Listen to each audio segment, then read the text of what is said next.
Absolutely. Like a great word picture would be all those butterflies in our stomach. So when we feel anxiety, which is basically fear, frustration, worry, anger. So if we're feeling one of those emotions and those butterflies show up in our stomach, which I think most of us understand, those butterflies do one of two things. Now, if we're going with the theme of anxiety, they're going to swarm all around, taking control and perhaps, increasing our heart rate too high, creating too much muscle tension. But if we look at it exactly as you said, Anthony, and look at it as, well, this is energy. This is information that I'm feeling. I care. I want something to happen. I obviously have confidence because I'm expecting myself to do a good job. If we can use that as information, as energy, and then it's a mental skill, place those butterflies in an inverted V, just like birds fly above. They fly there because it's efficient, and it's energy conserving, and it's fast. And so that's what we want. And now those butterflies, that energy is working for us to get our bodies optimal for optimal performance.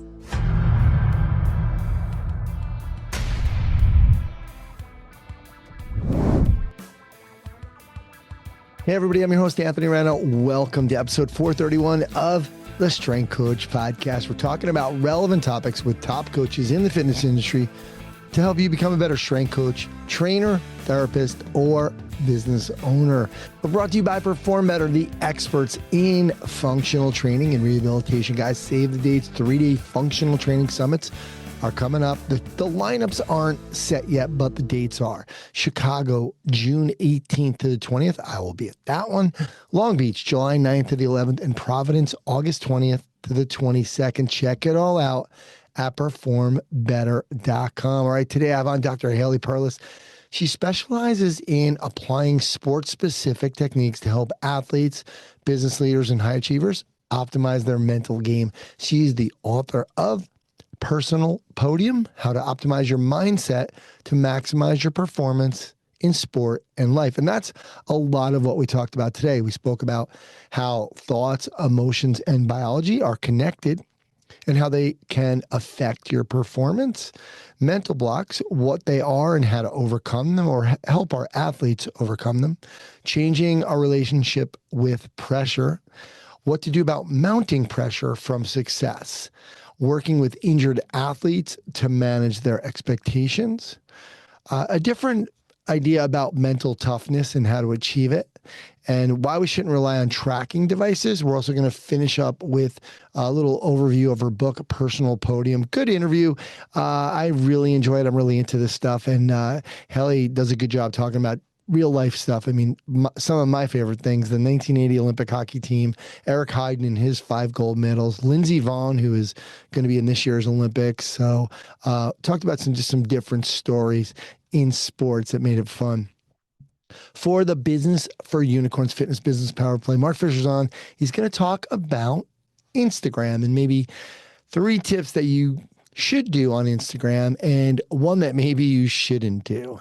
And don't forget, Mark's doing a 90-minute webinar, an exhaustive deep dive on how the best gym owners use AI. So we talked about it last episode with him. It's February 12th. It's free, and you can sign up in the show notes. Don't forget, check out businessforunicorns.com. They have a ton of free resources, not just for gym owners, but for all trainers.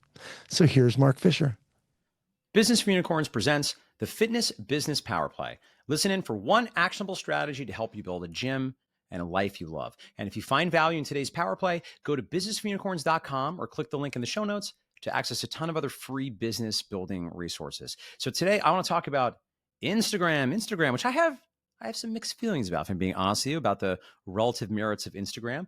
I'm going to give you 3 tips, 3 things I think you should do, and one thing that might surprise you at the end. So listen to the end. I think you maybe shouldn't do. So a couple hot and fast Instagram tips for you to get more success driving leads, driving business, and having more clients to impact. So first of all, we want to have a clear profile.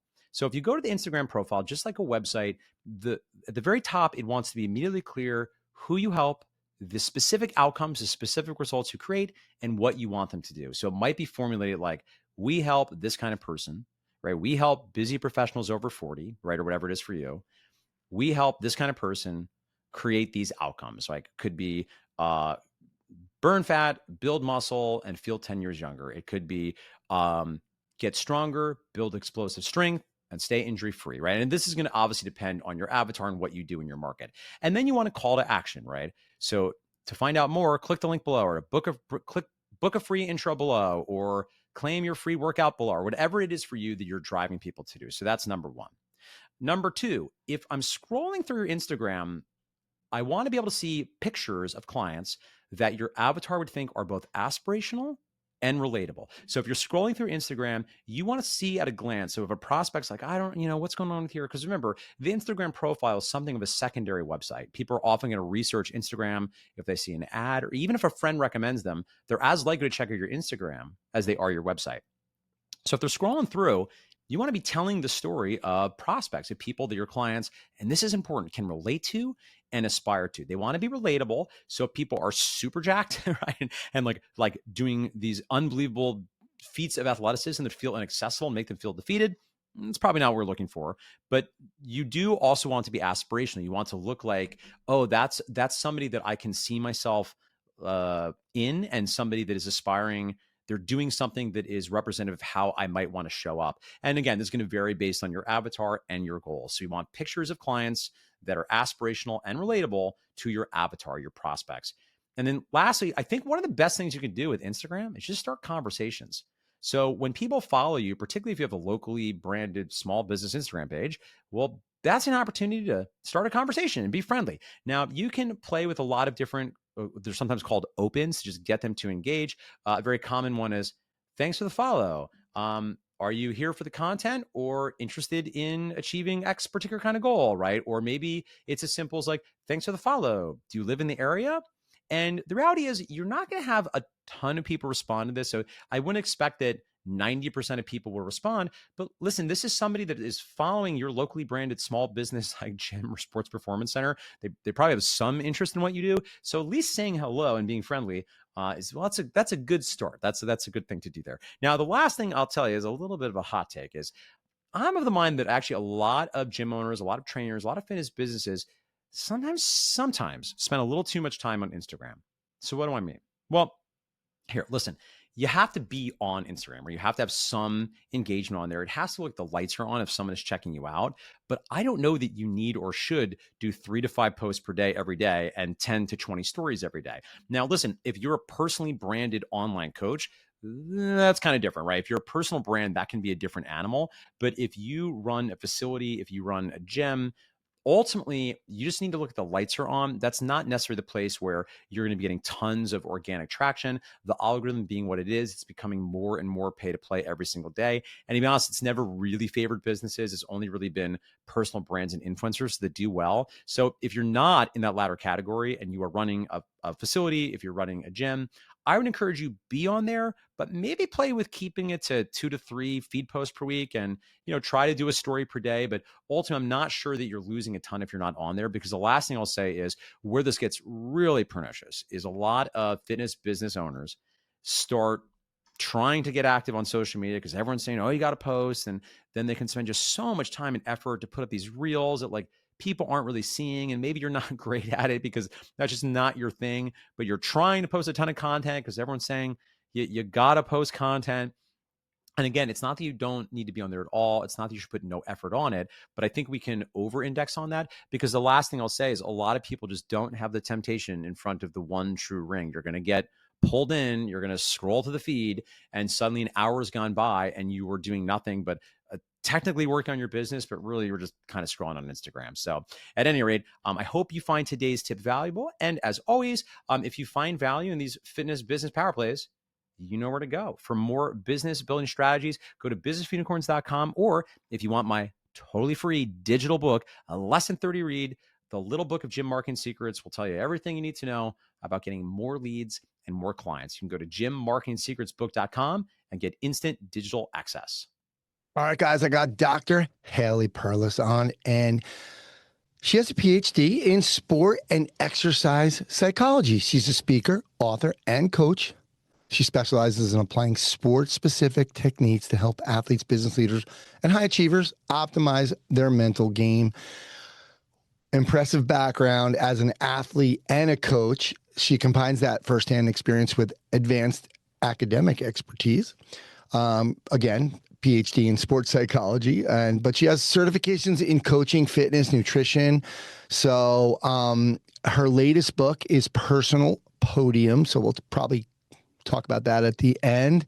But Haley, thanks for doing this. Thanks for having me, Anthony. Excited to be here. I told you I love this stuff, and we're going to get into why when I started. That's a golf story that I'm going to tell everybody. I'll try to keep it relatively short. I have a hard time doing that. But I've always kind of really been into this, and I felt like, whether that's not even in sport, right? Like just hearing about this stuff. I was watching your video on your website. You said our thoughts impact our emotions alter our biology, and our biology increase our performance. So I get, the thoughts into emotions, and emotions alter the biology. But I want you to really kind of expand on this and that idea that biology increases our performance. Yeah, no, great question. And let's jump right in. So, are those emotions, and we can talk about it, but there's those anxiety emotions, and those create muscle tension, maybe past the point of optimal performance. They might increase our heart rate past the point of optimal performance. Certain, our skin temperature, all of these things. So when the emotion influences our body, that muscle tension, that heart rate, that skin contactants, the neurotransmitters and chemicals flowing through our body, that will definitely dictate if we're going to have fluid performance, if we're going to have full range of motion in our performance, if we're going to speed things up or slow things down, which is not a good thing, right? So it can throw our performance out of alignment. Or on the other hand, if we get our thoughts right, highlight the emotions that we want to use for fuel, get our body in alignment for peak performance, then all the training that we've been doing can come to life. Yeah, it's interesting. I think I told you this on our little pre-interview. I was working with Michael Hyatt as a business coach, and he does a lot of public speaking. And he was talking to us about public speaking, and he said one of the things that he does, because he's like, I do this all the time. I do this for a living, but I still get nervous. And we hear that a lot with athletes, right? And he was saying, I've reframed it to, this is my body getting ready for high performance. And that kind of switched the light on for me from that perspective. It was like, yeah. So it's almost like a little circle. Like, yeah, now go back, because maybe I went too high, right? With I'm too jacked up. And now I kind of can control it through that, through the mental, through those thoughts. Absolutely. Like a great word picture would be all those butterflies in our stomach. So when we feel anxiety, which is basically fear, frustration, worry, anger. So if we're feeling one of those emotions and those butterflies show up in our stomach, which I think most of us understand, those butterflies do one of two things. Now, if we're going with the theme of anxiety, they're going to swarm all around, taking control and perhaps, increasing our heart rate too high, creating too much muscle tension. But if we look at it exactly as you said, Anthony, and look at it as, well, this is energy. This is information that I'm feeling. I care. I am, I want something to happen. I obviously have confidence because I'm expecting myself to do a good job. If we can use that as information, as energy, and then it's a mental skill, place those butterflies in an inverted V, just like birds fly above. They fly there because it's efficient, and it's energy conserving, and it's fast. And so that's what we want. And now those butterflies, that energy is working for us to get our bodies optimal for optimal performance. Love it. I think it was a good segue into the next piece, because you talked about this, the mental blocks, right? And you define mental blocks as a negative story that has potential to derail us from our best performance. So this is where the golf story comes in. So in 1995, I was caddying in the U.S. Open, the golf U.S. Open at Shinnecock Hills. It's amazing. What's that?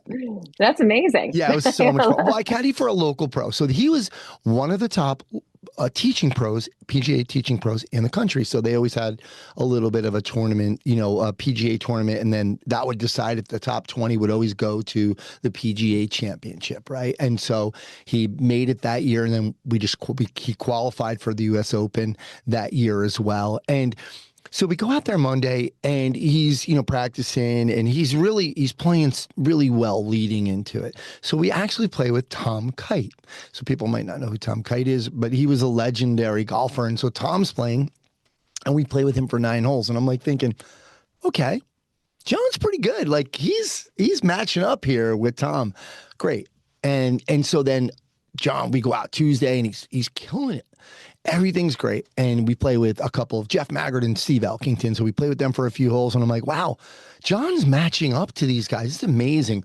So we go out Wednesday afternoon. We have a tee time on Thursday at 3:30. So he wants to play at 3:30 Wednesday to get the prevailing wind, what the sunlight's going to look like. Great. So we go out and he takes a member from Shinnecock out with him, and all the member, and I couldn't say anything, but it was killing me. All the member kept saying was, John, whatever you do, you don't want to be behind this green. John, don't leave it short here. John, don't go to the left side. Everything was that, right? It was don't. Not just hit it to the middle of the green or hit it to the left side, right side of the green on this one, right? So anyway, that was killing me. And then we go out and I'm still thinking, hey man, John's got it. He still, that day he played great. So we go out and he shoots 10 over and then like another 10 the next day, doesn't make the cut. And we later talked about how that guy, he felt like every thought in his head was, don't go here, don't go there. And I felt like that combined with, do I even belong here? The mental block, right?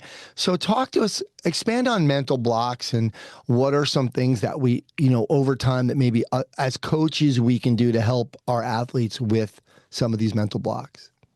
Yeah, no, it's a great segue. And as you said, a mental block, usually negative, maybe not 100% of the time, but usually negative, that does have the potential to debilitate our performance. And that word don't. All you're doing is reestablishing fear. So yes, it's just one word, don't. And obviously where your eyes go, your body flows. So if you're focusing on don't do this, well, it's still don't hit right. You're still thinking hit right. But from a grand scheme of things in the psychology aspect of it, and then also in the emotional, what you're doing is creating fear. Don't do this, don't do this. And what you're doing from a performance standpoint is your body's going to contract. And we want to express performance, but you can't really express performance, put yourself out there and let it all of the training, all of the reps, all of the sets take a life on its own. All you're doing is contracting. And it's all from that mental block of having a fear that it's going to go somewhere you don't want to go, or you're going to do something you don't want to do. So that's why we say focus on what you do want, focus on what is possible, focus on what can happen. If you heard me, I never said the words what must happen. So we don't want to demand, but what can happen, what we want to explore, curiosity, growth mindset. And then what that does from our body perspective is it allows the energy to flow through. We're no longer going to be contracted like a swamp. If you can think of like a swamp, we're going to be now like a flowing river, and we're going to express our performance. And so again, it's taking ourselves from a mental block. It's trying to move away from the fear, which is don't do this, don't do that, or this will happen, and move towards the curiosity. What can happen when I do this? What might I experience? Just curiosity. And then that, again, with that optimal energy flow, thoughts, emotions, biology, or body performance, now you're going to be expressing yourself and realizing what you're made of. Yeah, I love what you said. You notice I didn't say must. And I think the must comes a lot of times from the external forces that we need to keep out. Like, you better do this, and we're going to talk a little bit about mounting pressure later. But there's certain expectations that maybe other people put on us, and it shouldn't be must, but hey, what you can do. I love that. Yeah. I mean, listen, a must is also reality. I work with plenty of athletes who I'll use the word, they must, achieve this in order to qualify. They must, perform this. They must pass this test in order to make it to the next round. So there is a must. However, in the moment, while you're performing, how you're going to let yourself achieve the must, you can't talk to yourself in must. You have to be more open to what can happen. What are the opportunities for you? Yeah, there was a great book. I think John Feinstein, he wrote Tales from Q School, qualifying school in golf. So what it talks about is this season of, it used to be where you had to go to, they call it Q school, qualifying school, and you had to shoot, it was like a tournament. It was like a 6-day tournament, and you would basically have to shoot certain scores, like going back to the must, but they needed to focus on, even like there were some guys that, let's say they were almost in the lead, they had plenty of room, they could do whatever, but they were like, if they shot over 5 over par that day, they wouldn't get their tour card. So the thought process was on the result, too much on the result, not on that moment or that certain, that shot. So it just reminded me of that. It was like really interesting book on like how many of these players just fell. They would be leading after the 5 rounds, and then they would just get demolished.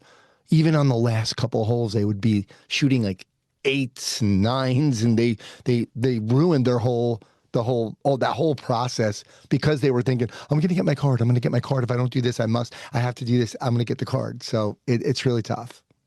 It is really tough. So it takes the ability, well, it takes understanding the curiosity technique, but then you have to also have the concentration skill. And concentration is like any muscle. It is a skill that you grow and you develop with reps.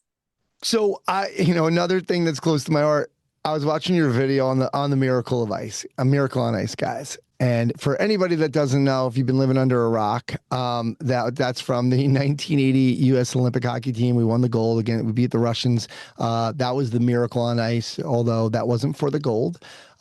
2 days later, we played for the gold. But anyway, you were talking about that in that video. We need to change our relationship with pressure. It's not the enemy, it's the invitation. So put some pressure on yourself, do it the right way, find what works best for you. So expand on this idea of, and I think it goes back to a little bit similar to what we were talking about with getting your body ready. It's your body getting ready for high performance, but expand on this idea about pressure. Yeah, and I'll use the hockey team. So these were a group of, they were not professional athletes, right? The U.S. team, they were amateur college athletes, and they didn't even really like each other. So they had to bond, and they had 6 months to not only relate to each other and bond, but then they were expected to and perform, and that is pressure. But that pressure in those 6 months, what Herb Brooks taught them, their coach, was how to use the pressure to heighten your concentration on your skill set, on the present moment, on working as a team. And sometimes it's just you and your coach, you're a team, right? You could be your own. If you're on your own, it's you with you. But pressure either works as a huge distractor, or it works as a very effective tool to help you concentrate. And that's what we need to do. So it's not about removing the pressure. In fact, the better we get at anything, the more pressure I think we want to have. Welcome to the club. It means you've made it. You have pressure because you've achieved something. Now, there are other times, I'll be honest with you, Anthony, when I think we put too much pressure on ourselves and it's not necessary, and we're just giving ourselves a harder time. But the pressure that we do have, we need to use that, as I said, an invitation. Show up. You belong here. Welcome to the pressure club. And then use that pressure to heighten your concentration. But you can only do that if you have real specific technical or tactical cues that you want to follow through on. So you have to be able to identify those cues, the strategy, and then that pressure can like tunnel vision you into the work. Can you expand on that? Finding those cues. I mean, it could just take not a simple push-up, because they're not simple always to execute, but in a push-up, what's your technical cue? Where you're going to be focusing your eyes? What body part are you going to be focusing on centering? Is there a breath work that you're going to be doing to help you control with your rhythm, with your cadence? Is there a specific, grip that you want to have with your hands, whether you're holding onto something or flat on the floor? So those I'm asking you to really tune in, not many, one, maximum three, to be honest. So I like one, maybe two. And then we use the pressure to remember, I belong here. I feel this pressure for a reason. Welcome to the club. And then you tune into the work. And that is what that hockey team was able to do. They didn't look outside at these, bigger professional, this team that they were competing against as intimidation. They didn't have time in their space, in their head space for intimidation. It was, we feel pressure and we're going to zone in on our strategy, our tactics, our technique. Yeah. Let me ask you about, I know that they played at Madison Square Garden like 10 daes before the Olympics. Before, right. Yeah, they lost like 10-3. There was some stuff in there that,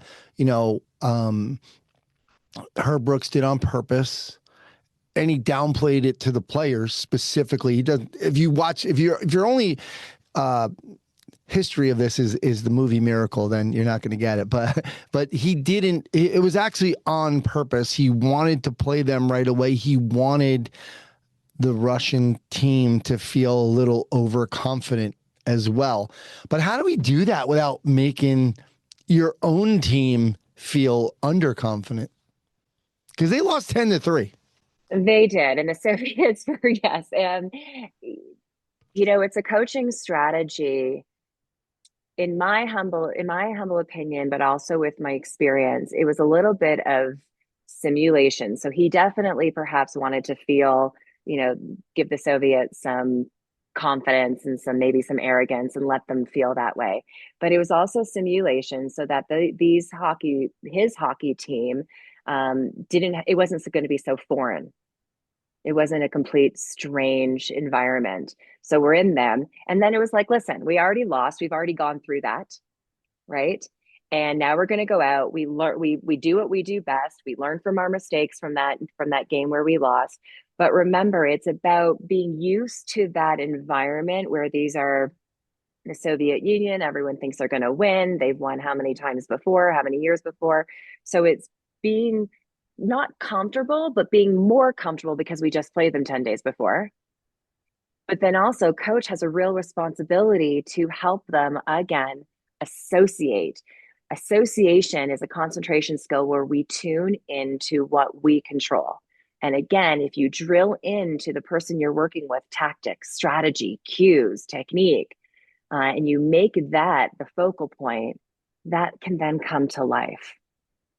You can't press mute on the external factors because they're part of it. But all they are is external factors. And we don't give them any more meaning than that in the present moment, because what we need to focus on is our performance, our technique. Yeah. Yeah. And I think hockey is a great example for this. In hockey, it's always just win this shift. Go win the shift, right? Like when you get on the ice, one shift at a time. I mean, it's a lot of cliches, but there's a cliche for a reason. It's very similar to golf. It's like your last swing thought is always the target. Like, okay, middle of the green, middle of the green, middle of the green. That's what you're thinking when you shouldn't be hit. Like we talked about, don't go behind the green. Don't go behind the green. You should say where you're going. So it's similar to me is that idea about that shift system that you were talking about in the video is like, hey, just worry about this shift right here. If you can win this shift, everybody goes out and thinks like that, we can win this game. And how do you do that? You have to have the practice of, it's almost like putting a bookend to that shift. And it's funny, in my book, I believe I talk about, a female hockey player, every time she came off the ice, she'd literally sit down on the bench, have a sip of water and shift down, like down the bench to a different position. And that was her way of putting a bookend to the last shift and then transitioning to what she's going to do about the next shift. Because in the moment when you're on the ice, or in the moment when you're in whatever you're doing, Roger Federer actually talked about this in his commencement speech. So now we can move to tennis. But in the moment, that point is the only thing that matters. But then win or lose, when that point is over, it doesn't matter at all. you have to move on to what's going to happen next. So for this hockey player to come off the ice, have a sip of water, and literally slide down to, or if there are people there, she gets up and moves over to another spot on the bench because she just closed bookend the last shift, doesn't mean anything anymore right now, and then move on to what's next. I love that. It reminds me, I used to train a LPGA player, and one of the things she was working on was when she missed a putt, she didn't go pick up the ball. Like even in practice, she closed her eyes and visualized that she made the putt. So like she kind of got the miss out of the way, and the memory was that she made that putt. So Interesting. yeah, I like that. I want to talk, going back to the Olympics, Eric Heiden. You had a video on Eric Heiden. For you kids out there that don't know, Eric Heiden won 5 gold medals at the 1980 Olympics in speed skating, and he won it with like the 500 meters and the 10,000 meters, which is like nobody does that. But in the video, you were talking about each win that he did, it came with more pressure because everybody knew he was going to enter all 5 events. So, like, hey, you won 1, can you win 2? Can you win 2? So you go on from there. So I think a lot of us coaches are going to be working with athletes and teams that kind of face that same situation as they move on the season, and they're, wait a minute, we're doing pretty good here, and whether we're undefeated or in first place, and that pressure now is going to mount from maybe parents and other classmates and other teammates and et cetera. So talk to us about how we help them manage these type of things in the weight room as that season goes on, because that's who's listening to this right now. But talk to us about this mounting pressure idea and what we can do to help them. Sure. I will move past it, but I do just want to mention it again that it always has to be focused on the work. And even Eric Heiden, even though he was winning and again, long distance, shorter distance, he always said it always came down to me focusing on the work. So that definitely is one. But here's the other thing. When you have high expectations, external or internal, doesn't that mean you're doing something right? If others believe you're going to perform well, doesn't that mean you're doing something right? So that's the first self-talk I would want you to have. Doesn't that mean I'm doing something right? Then what am I doing right? And again, it comes back to your strategy, your tactics, your strengths. And then what advantages do I have in this moment? Now, in any moment, we're all going to have advantages and disadvantages. But what are your advantages? And you see how I'm now building up all these pieces of evidence as to why I can make something happen. But it's all about proof. I'm proving the concept. And I'm focusing again on me and my body. And then I'm commanding my body to do what it's been training to do, because eventually all this talk, pressure, means I'm doing something right. What am I doing right? Technique, tactics, strategy. And then my body starts listening to technique, tactics, strategy. And then it goes and delivers. So again, we're not shutting out. I'm not a big fan of when coaches tell their athletes, don't worry about it, don't think about it. We are thinking about it. We are also worried about it, but I can turn that worry into challenge. I can turn that worry into anticipation, excitement, passion, alignment, competence, when I again end with my strengths, because the best of the best don't run out onto the field thinking, where do I need to improve? Thinking, I hope I don't do this. They run out onto that field highlighting their strengths. Love it. I think one of the things you said too was preparation creates confidence. I think it's one thing in the as coaches in the gym, we can kind of remind people. I used to remind this hockey player that I was training, hey, you're doing some great work in here. You're preparing. This is keep doing this, keep working hard. And this stuff's going to pay off. It's going to keep paying off. So I think that voice in his head, and at least in the gym, was saying, hey, you're doing a good job. And I would say, hey, I love that you're going and, getting extra ice time, and you're doing this. You're doing all the right things. Keep doing it. It'll pay off. It's that trust, right? We need to be able to trust. I'm not a big believer in fake it till you make it. I am a big believer in finding something that you do believe in and building on that. So let's find all the things that we trust. And maybe one of them is going to be the one thing that we want to focus on, intentionally for this activity.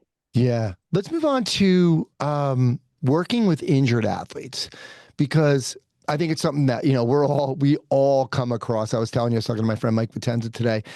He's the strength coach for the San Jose Sharks. And one of the things he has to do is spend a lot of time when the team is traveling. He has to do, make sure that the injured athletes are getting what they need from a performance perspective. And it can be really tough on those athletes not playing, not being able to perform what they were once capable of, doing and at the moment, and then not being with the team. And you had Lindsay, you kind of analyzed this Lindsey Vonn interview, who's now going to the Olympics. Amazing comeback. She's like, I think 40 years old. And she talked about managing your own expectations. Talk to us about some of the things we should be talking to athletes who are injured to make sure that, they don't go south from a mental perspective. Yeah, injury is a tough one. Yeah, Lindsey Vonn, she retired, then she is coming back at 41 years old with a knee replacement, right? It's just amazing. But at the time of this recording, she's already won 2 World Cups since she's been back this season. Injury, a couple of things. It sucks. So there's no way around it, and we just have to let those emotions come in so that they can then flow out. So we have to take a moment, give ourselves the grace, give ourselves the respect of having the moment of this sucks, so that we can then move on. We cry so that we can then get up. And then the way I work with athletes who have been injured, first and foremost, this is your new temporary sport. You didn't lose your ability to compete. You didn't lose your ability to have discipline. You didn't lose your ability to learn and grow and push yourself. We just need to apply all that and implement all that in this injury rehabilitation. So we're going to approach it as we do our sport. It's just now your new temporary sport. If there's goal setting, there's goal setting. If there's pushing, there's competition. Maybe you're in, your rehab with other people who've been injured, and you're gonna, build some camaraderie and some teamwork. So that's really one way to not completely feel that you're losing out, because you can still develop and maintain and continue to embrace the mindset piece of athleticism and conditioning and even competition. Then, yes, there's going to be all this comparison, what you could do, what you can't do. That we need to leave out. And what I love about Lindsey Vonn is she's been through numerous injuries, and she's obviously been able to recover well from all of them. And I do think she talks about, I know she talks about managing her expectations. And it comes back to this curiosity. It's not about what must happen. That is the wrong question to ask yourself, because again, your body's contracted. You're already inflamed. You already have scar tissue. You already have, decreased range of motion. You don't want to add that because your mind's not in the right place. So forget about the what must happen. Forget about the demands. Don't add that pressure. What can happen? Let's see if this can happen. Oh, guess what? That could happen. Now what's next? And what's next? And with that curiosity, you create this energy that allows your body to perform. Again, you're expressing yourself. And we end up being able to do a whole lot more when we get our minds right. Yeah, it is kind of funny. I think if we look at Lindsay did get hurt a lot, right? Obviously, she's in a sport that, if you make a mistake, you're most likely getting hurt. I was listening to this book, Aspire by Kevin Hall, and he was talking about this challenge that he did with some kids, and it was a 20-mile hike, and then he asked everybody, look, if you went 1 more mile with me, it's a half mile forward, half mile back. If you go, anybody that comes with me, I'm going to treat you to a steak dinner tonight in Jackson Hole. They were in the Grand Tetons. So only 4 kids decided to do it. Only 2 of them finished it. And his theory was he knew all these kids. And he said the 2 kids that did it had faced a lot of challenges already in their life, and that they were kind of used to challenges. And I think going back to Lindsey Vonn here is like, she kind of had some experience with injury. So you can look at that like a positive, but as coaches, can we really get to this message? Like, how do we get this message to some of the athletes who've never faced any challenges? Because we have young athletes. Absolutely. And, I would love, this is a great place to actually talk about flow state, because there's a big piece in flow state that we neglect, and it's about pushing ourselves and challenging ourselves. So flow state, which most of us think of, which is the right thing, it's having that peak experience, basically when the challenge meets our abilities. Like, it's high challenge, high ability, but it's like there's this great match, and it's where everything comes together and feels like it's seamless. Time either slows down or speeds up, but feedback's all positive. But getting into flow state actually requires what Mihai Csikszentmihalyi, the founder of flow state, just above flow state is this zone of arousal. And that is where your abilities are slightly below the challenge. So in other words, you challenge yourself just above. And the more you do this incrementally, we don't want to challenge ourselves too high. Sometimes I think it's actually good for coaches to throw their athletes into the deep end, as long as there's trust and that, certain precautions and safety and all those things it's very strategic. So don't just go and do it. Be real organized about it. But if we're only throwing ourselves into the deep end, we're going to lose confidence. But this arousal piece, just challenging yourself just above, where we say to ourselves, okay, that's going to be hard. Never done that before, pushing myself, and I can do it. So you have to have this place of I can do it. So it comes to your question, how could we challenge ourselves? I like to give athletes options. So let's say we're going to get them, they're in a plank. Let's just do a simple plank, and we're going to hold it for, let's just say, a minute. We'll just go as simple. I'm going to ask them, we're going to get to a minute. And then when we get to the minute, you can choose whether you stay on another 5 seconds, 10 seconds, or 15 seconds. But either way, you're challenging yourself, but they get some choice. The choice is what helps athletes learn that they can challenge themselves, learn that they can make the choice, learn that they're responsible, creates a little bit of autonomy, which is part of intrinsic motivation. Extrinsic motivation is always just getting to the results, being told what to do, but when we challenge them, but we also give them options in that challenge.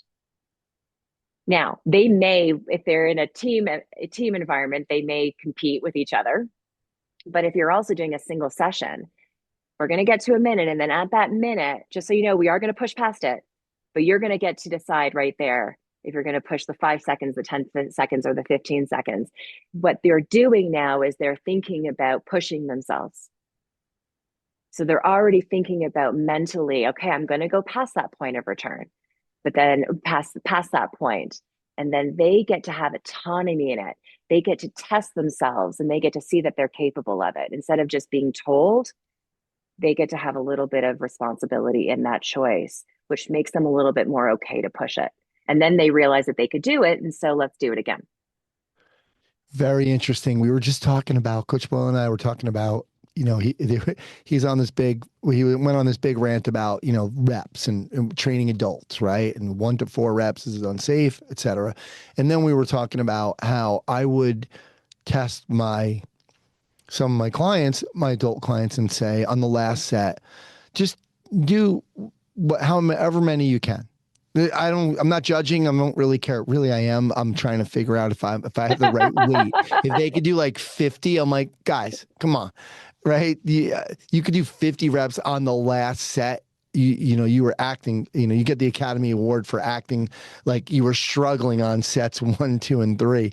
So we were talking about that, and I think there's a piece of that they love, where I'm like, hey, I'm not counting I'm not counting at all. They just tell me at the end, yeah, I got 15, I got 20. And I think it's interesting, because then next time I'm like, well, when I go up, I say, hey, we're gonna do 35 pounds now, and they're like, 35. I'm like, well, last time you did 32 and a half, and you did 20 reps in the last set, so you can do this. Oh yeah. Importance of tracking things sometimes, right? So I think it's a similar concept. So I'm like, kind of feel good that that I'm doing that. Yeah, no, good for you. You're introducing them. You're basically asking them to push that themselves past that point, but giving them a little bit of autonomy in it. And I think that is the ticket to having all of us realize that we're in charge of that and that we can choose that for ourselves. And then we can go out there and explore it. Very cool. I think it's a good segue into when I had asked you some of the things you wanted to talk about. You talked about trackers, right? And Mhm. it's so they're everywhere now, and there's a lot of debate on whether or not we should be always using them. There's GPS and there's all these things that it's crazy how much technology is now involved. But you had said we can't completely ignore it, but we said we can't completely ignore and not take into account our self-awareness and evaluation. Can you expand on this? Because I think it's a really important concept to how it kind of we need to teach them to teach themselves a little bit as well in that gym in that gym environment. So can you expand on this? Sure. And again, like I love trackers. I'm wearing a Garmin watch right now. I have an Yeah. Aura ring, but do I wear them all the time? I do not. I don't want to become too dependent on them and stop asking myself how I'm feeling and stop asking myself, can I push myself even more? So I do love trackers for so many reasons. A, they can push us because listen, often we are mentally and emotionally exhausted before we're physically exhausted, right? So Yeah. that the trackers can sometimes remind us, hey, it's just your emotions, it's just your thoughts, your body is capable. Look, the data says so. So I love that. I also love the data because we want to know where our baseline is and then how we're going to incrementally increase. So I am not saying not to use them, but not at the expense of forgetting about any of this self-awareness. And it's interesting from a sleep perspective. You wake up and you're like, how did I sleep? I don't know. Let me look at the app. No, how did you sleep? And then go compare with the results and see where you on track. Just yesterday I was on a bike ride and I was kind of gauging my breath, and it was on a climb, and I'm thinking, I wonder what my heart rate is. Let me see if I know. And so I thought first, what do I think my heart rate is? And then I looked at my watch to see, just to kind of educate myself. But I first wanted to know how I'm feeling so that I can start to gauge that. I can learn about it. I don't only just need an external device to tell me how I'm doing. I love it. I ran a little bit like in my 20s for some biathlon things, run bike run, and there was a point when I could look at the heart rate and know what my pace was. I knew like at the time, like let's say 140 was like an 8 minute mile and 130 was 8.5 and whatever. So it was pretty interesting that, like you said, you kind of get that feeling. And so then I didn't feel like I needed to worry about that. So like, cause I used to be, I'm checking, and then it distracts you from what you're doing Yeah. and kind of really that focus, which I think is a big part of the trackers too. Some people are so focused on that data when you introduce it to them that they're not really just focusing on what they should be doing. Yeah, absolutely. And listen, sometimes we do have off days and we just need to I just think we need to be in tuned with ourselves while we use these devices. It's really what I'm trying to say. We cannot stop listening to our bodies.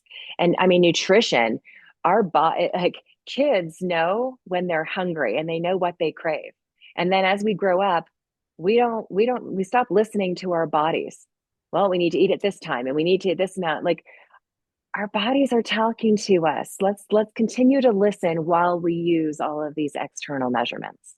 Let's transition this into mental toughness because especially with strength coaches, we've seen the videos on social media where they think driving the athletes into the ground that they're teaching mental toughness. I mean, most of our listeners know that's not a Coach Boyle thing. That's not anybody that we get on here. But talk to us about, from your perspective, mental toughness and, our ability to teach that or help them find that. Yeah. And Anthony, thank you for that because even though mental toughness is the concept and it's the words we use, and I use it because that's what we know, Yeah. mental toughness is not just about being tough. And so if we go back to that flow concept, so we talked about flow being, at that peak where everything is just going magically and everything works, challenge meets ability. And then we talked about just above is that arousal zone where that's when we push ourselves past that, past our capabilities, and that's where we grow. But there's also another zone just below flow. Mihai Csikszentmihalyi has a zone called control zone. And that's where you challenge yourself just below your current capability. And that has a lot of usefulness as well. Sometimes we need to give ourselves some grace, and there's discipline in that. Now, we don't want to let ourselves off the hook. So I'm not just saying you don't feel like it, go sit on the couch and don't worry about it for the day. It's not what I'm saying at all. But mental toughness is also saying, hey, listen, I'm not feeling it. I'm distracted. Something's going on, whatever it is.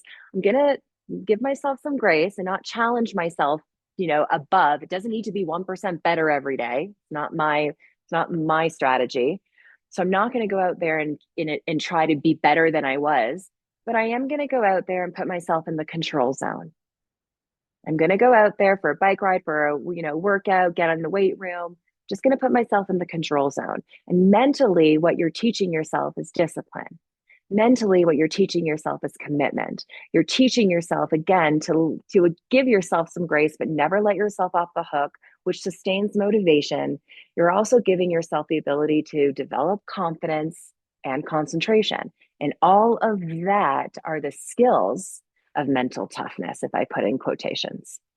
Yeah, I love this idea about emotional control too, because it's timely. Last night, Indiana won the national Oh, yeah. championship, right? And big, where I am right now, everybody's freaking out.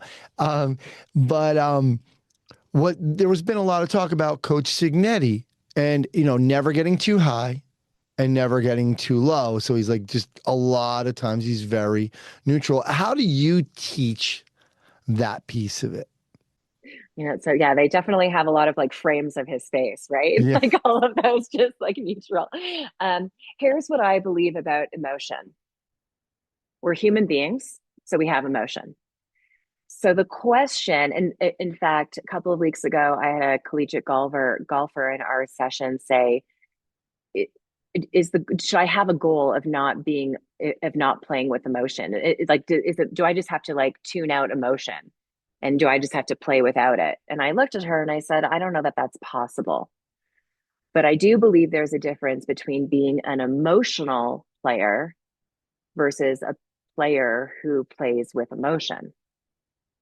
And the way I look at it is being an emotional athlete is where the emotions take over, where they dictate.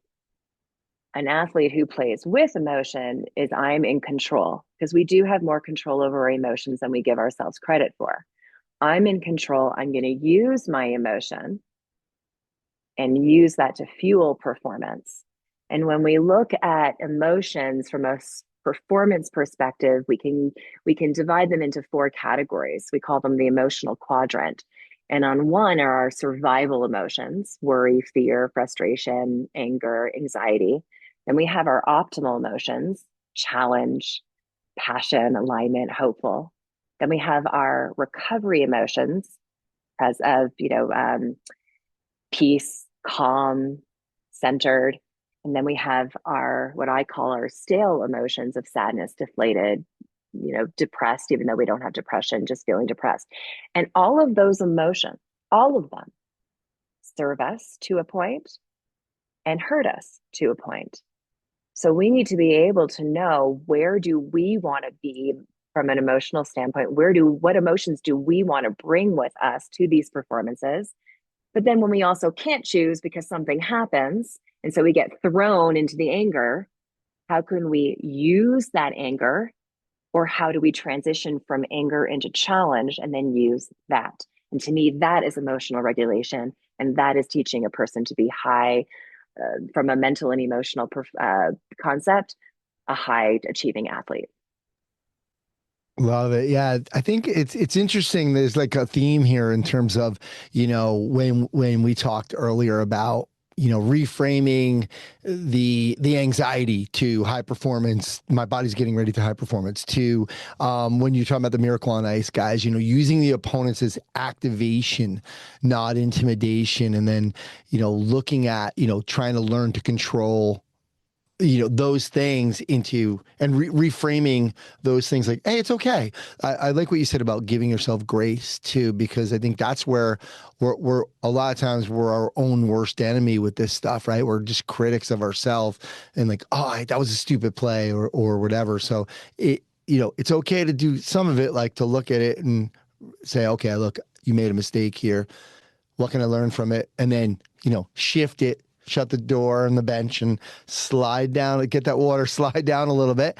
And now it's a new shift coming up. So I love how a lot of this stuff is really interconnected. It all is. The thing that I believe we neglect is that it's systematic. It's an interesting thing. You go into the weight room, you have your reps, you have your set, you have your circuits, you have your routines. It's strategized, it's created for a reason. Coaches go in there and they don't just off the cuff come up with these exercises. There's a system to it. Same thing with mindset. There are exercises, there are mental reps, there's a system to it.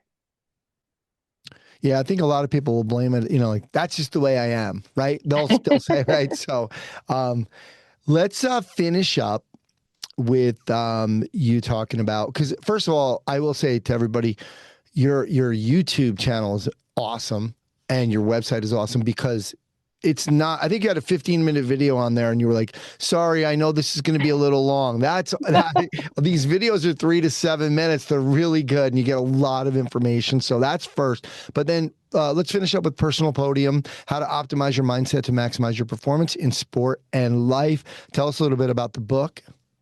Yeah, no, thank you. This is a book that I wrote with the question how in mind.